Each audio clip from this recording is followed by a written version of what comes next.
Road Scholar has been really wise in compiling activities that in a short period of time give quite a complete picture of what Cuba is like, not only in the city but also in the countryside.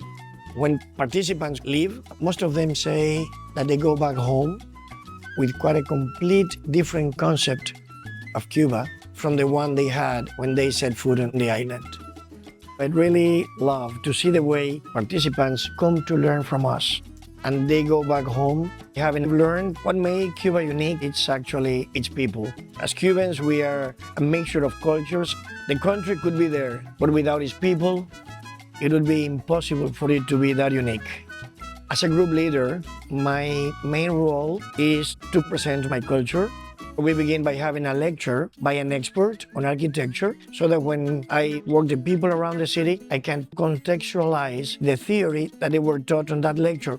We will be exploring the historic center.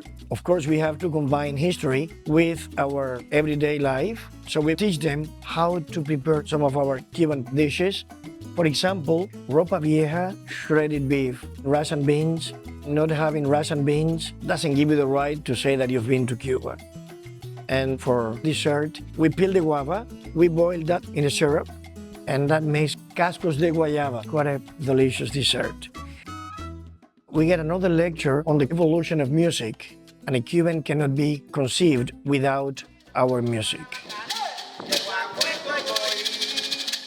We go to this cultural center. They combine Afro-Cuban rhythms with Spanish ones in a way that they produce percussion. Another of the activities is a ride in American cars, which were introduced here until 1960. So participants bring back memories from when they were teenagers while driving one of these cars. We also go to one workshop where they repair these cars, and we teach them that we don't have mechanics for these cars, we have magicians.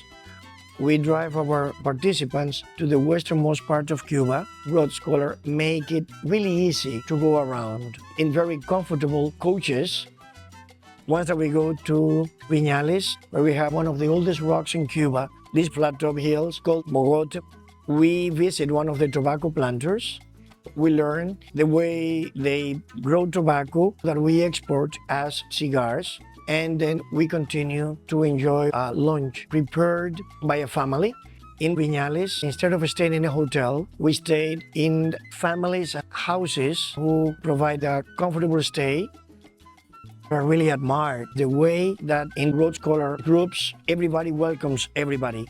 We get a welcome briefing where all the participants introduce themselves, then all the activities pave the way for people to interact. And I tell you, by the end, they know that they are not visitors coming from here or there, but they are part of the Road Scholar families. I can't wait to welcome you to Cuba.